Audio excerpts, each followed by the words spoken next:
मन्दिरमा आइरहनु पर्ला नि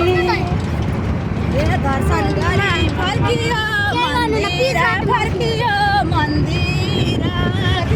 अति जाओस् मनको सपिरा भेरिरा कर्णा कहिले कसो नौगरा मन्दिरमा हो के मायाको बस के छोरी स्याङ्जा जिल्लाको रमाइलो खेतफाटहरूमा धान लिटरम्म फलेको आज हाम्रो यात्रा घुमघाम रमाइलो हुँदैछ।